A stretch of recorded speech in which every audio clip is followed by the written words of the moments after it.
Hi, my tubies, my TikTokers, SheilaTruelove here with you.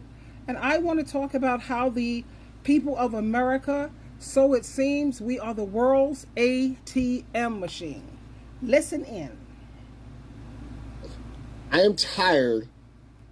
The American people are the biggest slaves of any citizenship in the entire world. And let me tell you why. Because the American people are the only people that are told, go work super hard, go take a massive amount of your life, and we're going to take at least half your money, all right? And then when we take half your money, we're going to send it overseas, or we're going to mismanage it, or we're going to steal it, or we're going to funnel it back into our political contributions, or we're going to send it over here for quote-unquote aid. Okay, where's our motherfucking aid?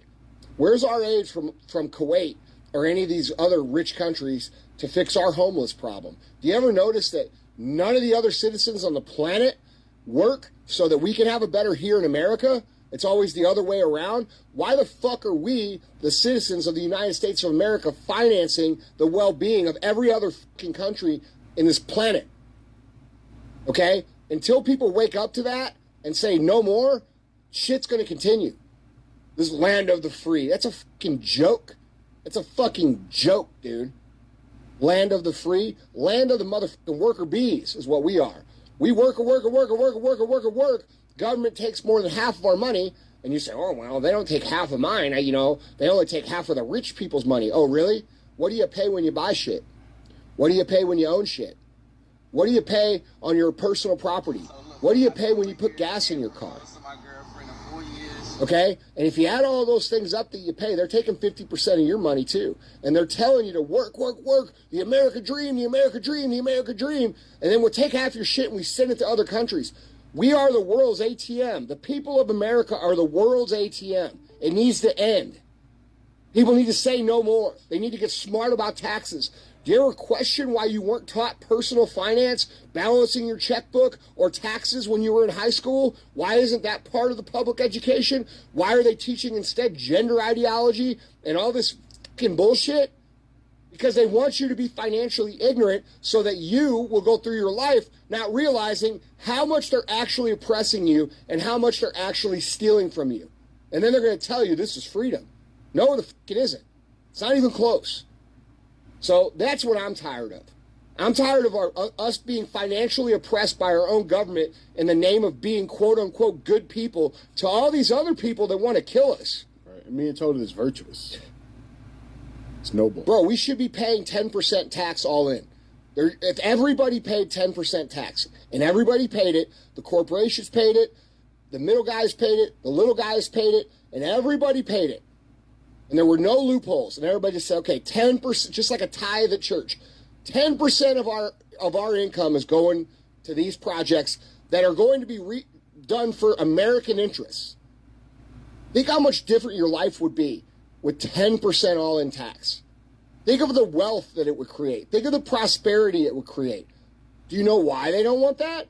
Oh, because it's easier to oppress people that don't have financial means. They don't want you to achieve the American dream anymore. They want you financially dependent. They want you sick. They want you unhealthy. They want you consuming their propaganda. And the reason they want that is so that they can control you. And until the people of this country actually wake up to what's actually happening, it will continue. And it will not only continue for you, it will continue for your children. And it will get worse and worse and worse and worse and worse until literally we are breaking rocks in a yard and being used for labor.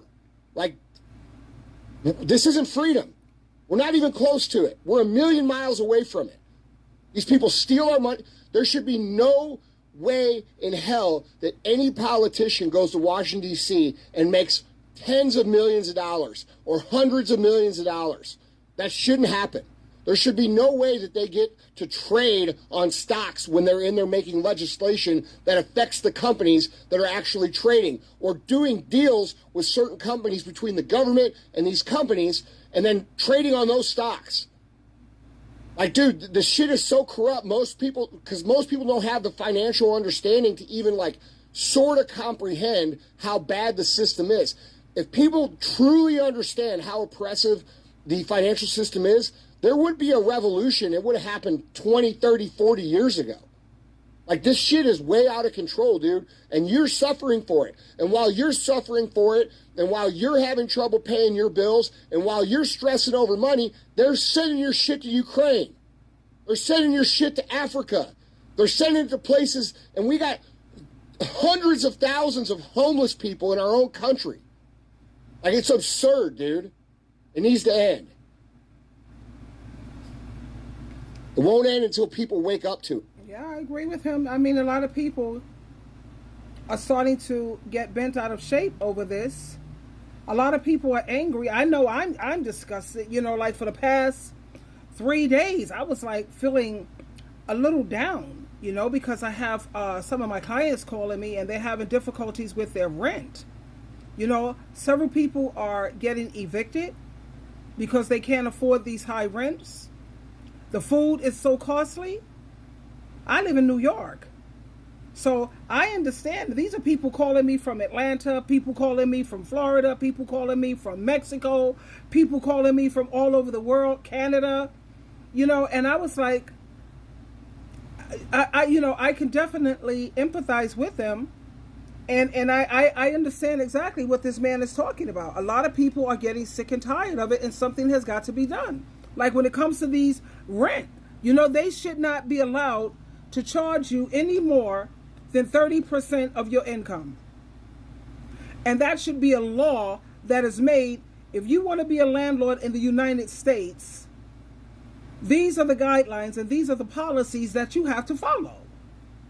And if you don't like it, then you cannot be a landlord here in the United States. Turn it over to the banks. Let the banks take care of it or handle it. You know, you have a lot of people now who are so depressed, they can hardly get out of bed. I'm looking at these people who are crying about how high the rent is. Let me share that with you briefly. I hate being rent broke. And what I mean by that is you spend all this money to live in an apartment, X amount of dollars a year, but then you go apply for a home loan and your credit's not a 700 or 800, you get denied. It's crazy. It's crazy. 3 years, paid over $100K to live in an apartment. Then you want to go buy a house. Got 2 sustainable incomes, and it's still not enough. It's still not enough. And after the whole pandemic, going from $750 up to $1,300 this month. That's basically one whole paycheck of mine. What about putting something in for landlords that they can't jack up the rent that much? Doesn't matter where you are in Canada, everyone's asking the same question. Why is rent doubled? Mortgages have doubled, and down payments have doubled. And it's happened from coast to coast to coast to coast, everywhere in the country. And the answer is we actually don't have enough apartment buildings. And so there's not enough competition. If there were more apartments, you go to your landlord and say, if you jack up the rent, I'm out. I'm going to go to move down the street or move to the next town over.